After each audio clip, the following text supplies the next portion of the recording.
it isn't to say black men can't succeed, but it does explain the percentages of black men who are able to, that much more, right? Because again, we're in a community where earning 43,000 a year is more than 70% of what the black community earns. You make 43,000, you make more than 70% of the black community. That should tell you just how our wealth status is, our income status even is, right? But then again, the question is still posed to you: can you do as well as I'm doing? But what's being ignored? And there's a lot. Shout out to Great I9 for the support. It says black women have had 2/3 of all the black degrees since the 70s, major uptick in the 80s. Black men are supposed to fight the system to achieve what the system awarded her. Indeed. Right? And the chart you just saw was from 1976 to 2019. You add up all the degrees achieved, black men have half. And black men have had to go a whole nother way in order to achieve, without the support mechanisms that others get. We don't even expect them. It's not even a cult. It's not even a part of how black men get down that they expect support. The men I talked about that passed away at the early part of the show, neither of those men ever expected a safety net, and they never got one. And neither have black men as a collective. It's not even a part of their vocabulary. That's what I was saying about James, my stepfather. Never got one, never expected one. No one handed him anything. And he would tell you that regularly.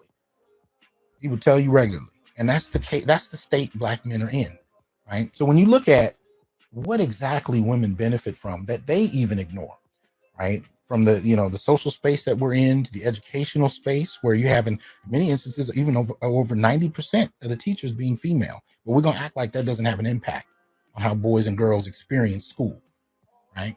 You talk about the family court, the institutions of that nature that provide gynocentric interests, that provide for that. They don't prioritize men in any respectful way by any means. Matter of fact, Pink Book had a couple of recent shows where she actually took you into, and it wasn't even black. It was a white, couple dealing with a child support hearing. And she showed you how the judge and the behavior of the white woman in that question, who was egregious. She was yelling at the judge and crying and acting a fool. And yet still didn't get disciplined, still didn't get, nothing happened, right? They still tended to lean in many ways, in ways that she should have been locked up at a certain point, but they didn't, right? So at the end of the day, even in terms of family court, we can see the kind of leaning toward women, right? I don't think that's really a question, especially when you start to talk about custody, right? Men have to go through hell just to try and get custody, and most of the time don't succeed. You talk about this in terms of carceral policy, unemployment, or access to steady employment. That's something black men have never enjoyed for the most part. There's no expectation for state resources. We could talk about war, even historically, right? The impact war has, the draft has in different situations, especially when you start to talk about generational wealth. The many men that died, the many men that came back broken from war, and the impact that has on the family carrying on. There's so many areas we could talk about. From the social societal investment. We can talk about media. We can talk about gender rights and Title IX, and the extent to which that's ignored black men and prioritize white women and black women in terms of affirmative action. We can talk about reproductive pharmaceutical technology and the limited access men have had to anything comparable. Where women have birth control in over 30 different forms, men still have condoms in the pull-out method in 2023, right? We're still, creating fire with sticks.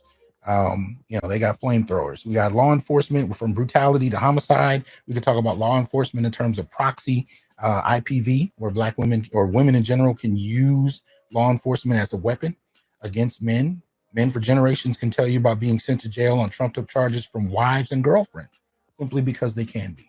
Gynocentric media access, government-backed philanthropic or government-backed / philanthropic entrepreneurialism, right? Or even though black men have more businesses, black male business is not celebrated, right? It's primarily black female businesses that are celebrated.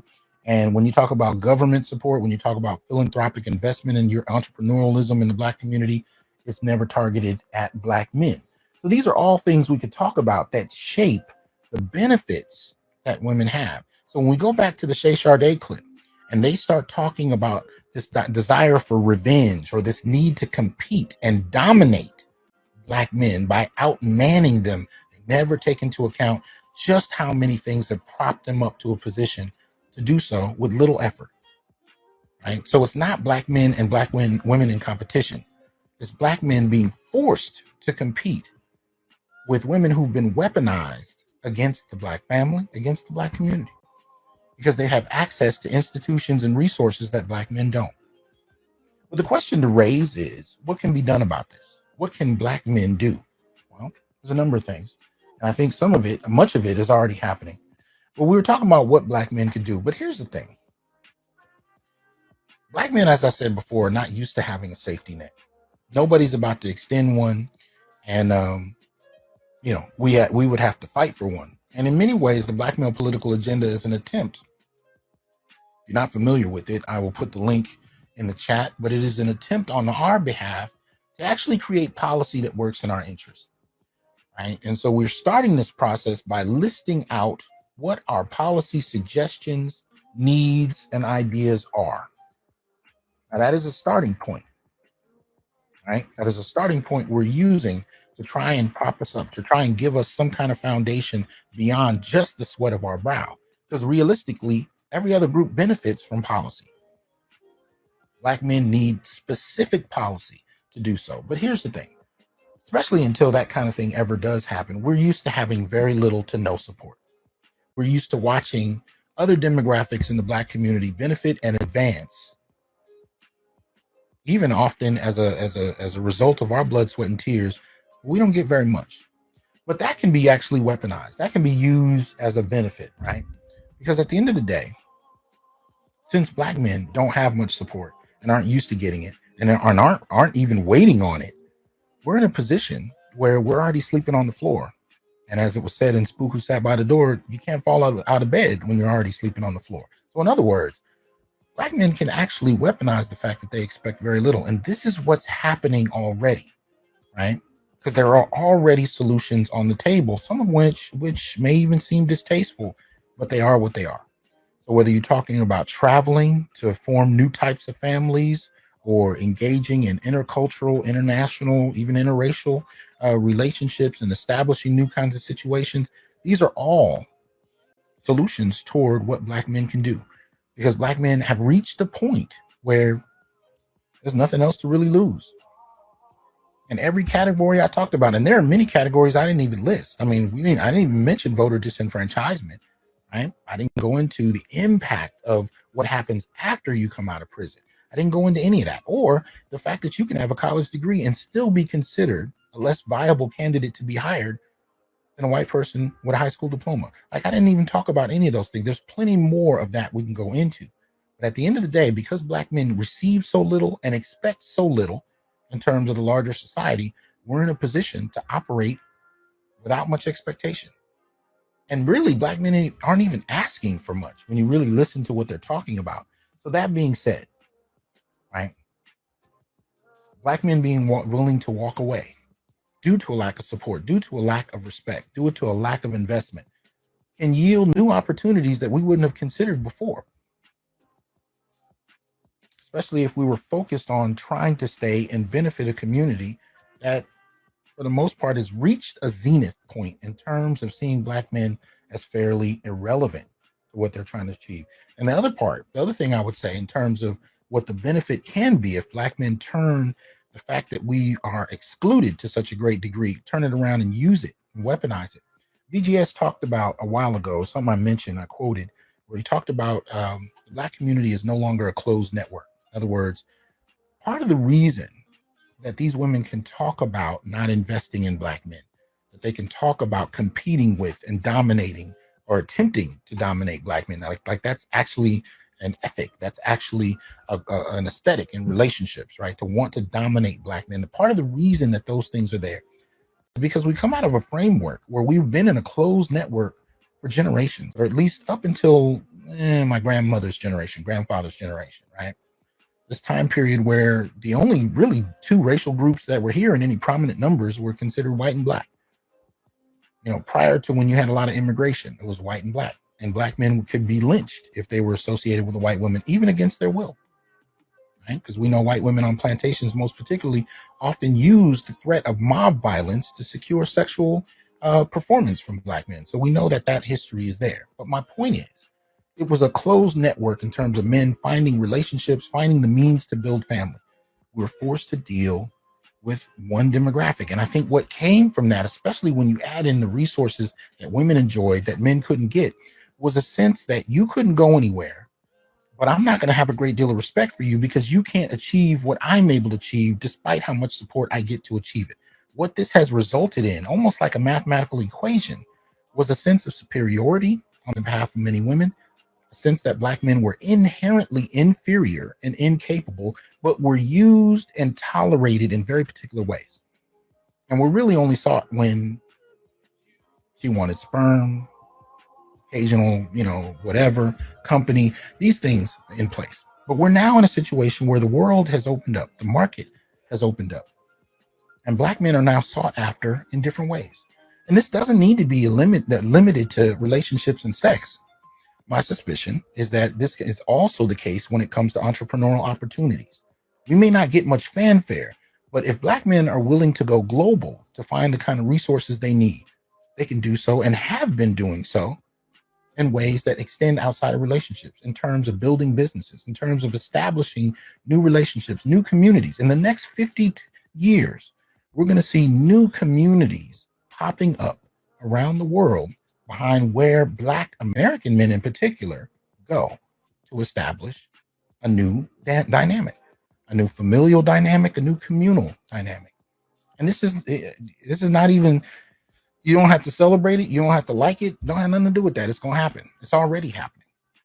And this is the reality of it.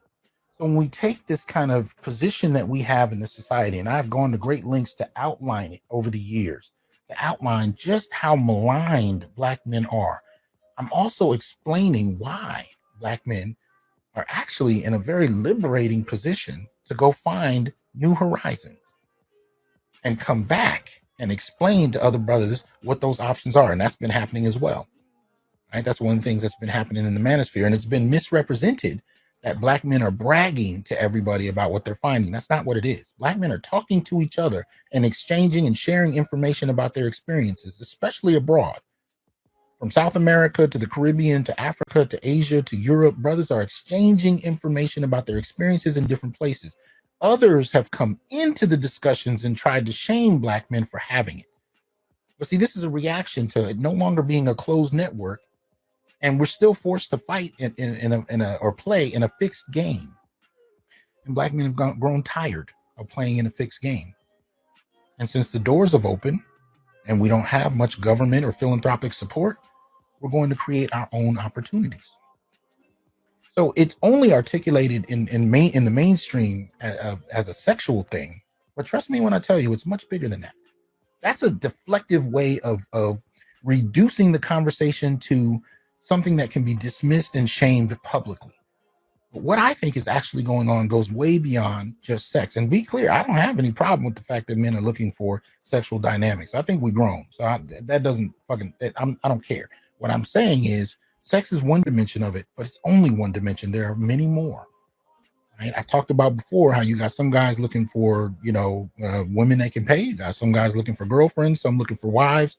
But beyond all of that, you also have brothers that are establishing business relationships. Even going back to the 90s, I knew brothers who were going to Brazil, finding wives, but also setting up businesses in Brazil, right? In Africa, in other places. And they're still doing it. They've never stopped. We just don't have any data on how much that's grown, or at least none that I've seen as of yet. But the potential of black men having no options, or very few here, and the pressure that creates of being forced to play in a fixed game is producing an outcome that most people don't understand. And that outcome is black men creating options and turning these new options into opportunity. The only question is, are we willing to actually do that on a wider scale, embrace it as an open ethic that we want to support, and exchange information for the purpose of building that network? The potential is there. The resources are there. We're in an era now where you can just pick up a smartphone and have a conversation. We had Dr. Ron Neal. I was on Green Gorilla's channel this past Sunday, right? He's in West Africa. He's in the Gambia and he's on the show. I mean, this is what it is. This is the era we live in. So if we can use this to exchange information about where we can find whatever it is we're looking for in terms of and I'm not dismissing sex and relationships, because in many ways that's the foundation. You can't build community if you can't have families. If you can't have families where black men are not pushed out, by resources and institutions they have no access to, but women do, that's going to push many men out. The only way we talk about it in the black community is a deadbeat, dad kind of dynamic. But if black men can actually be pushed out through these resources that are one-sided in the family here in America, they can find resources elsewhere where that dynamic is not in place, where you don't have to find women that have such leverage and use it like a child wielding a gun. If black men can actually find people that want to partner with them in good faith without an attempt to dominate them or exploit them using the laws of the land, then that's just the beginning point of what black men can build. And I'm all for the build. I want to see it happen, right? So I am interested in producing policy that'll make the life and quality of life for black boys and men better here. But if we can build that in other places, I'm not against it. I'm all here for it. And I want to hear the discussion elevate to another level where we can actually have those discussions. And I don't think it's new. I think this has been happening for the longest. We just haven't centered that in the discussion, right? Shout out to Malcolm for the Cash App. Much appreciated. Get to some of the people I've missed here. Why this thing is freezing up? Oh, there we go. Okay, there we go. Now it's starting to open up. Sorry about that. The comments froze up on here for a minute. So Path Guy 74, appreciate that support. Says thank you, sir, for your wisdom and insight. Appreciate that. Shack Channel 415 says they're not educated, they're programmed. Yeah, unfortunately. And trying to educate in the midst of a programming environment, that's where the environment can become hostile for you or to you when you're actually trying to get people to think in an environment where you're supposed to program. Anyway, shout out to W for the support. Says the policymakers are practicing social cannibalism against us. Damn. Social cannibalism. I like that. Interesting term. Dr. CD2, appreciate that support. Thank you very much. So yeah, that's where we are. That's where we are. And I think the potential for where this can lead us is limitless.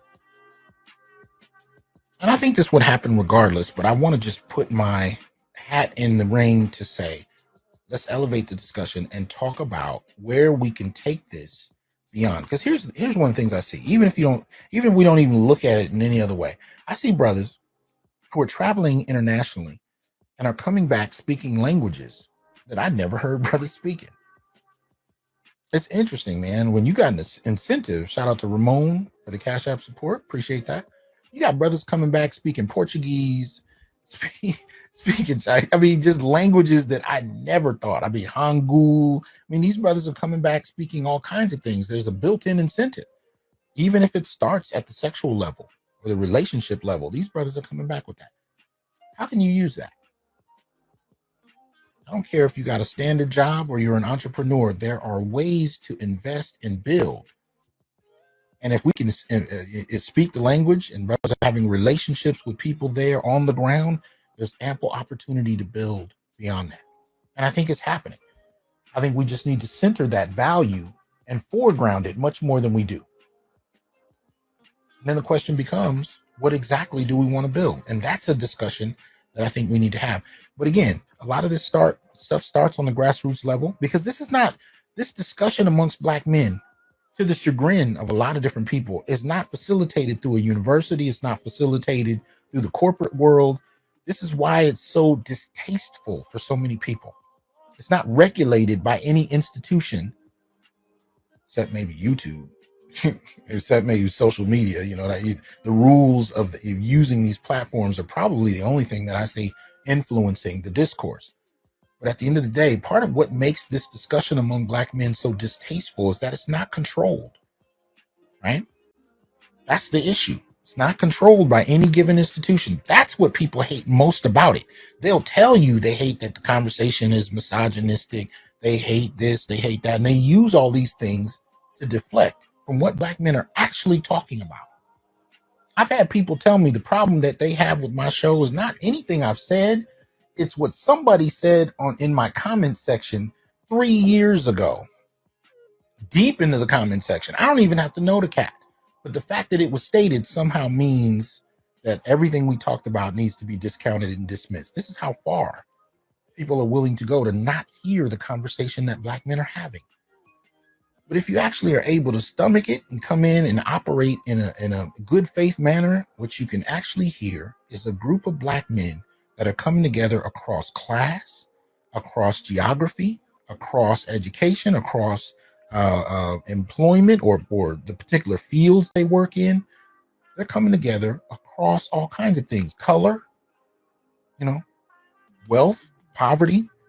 I mean, one of the things I see is when you hear these discussions, on these shows or even watch them in the comment section, you got a brother who's, sleeping on his mom's couch at 17 years old, talking to a 60-year-old man who's a millionaire CEO. And I mean that. I'm not making that up. I've talked to brothers who are in a position.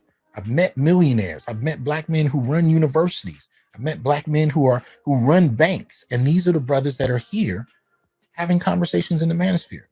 And they are shoulder to shoulder, talking back and forth, sometimes debating with men that don't have a pot to piss in, but may just have a smartphone, right? And so this is one of the truly most egalitarian spaces I've seen in that regard, because you have men across the board coming from all walks of life who are actually dialoguing about how the quality of life can be improved. So I think there's a lot of potential there. And I'm looking forward to seeing where this can go. Right. So go ahead and contribute in the comment section.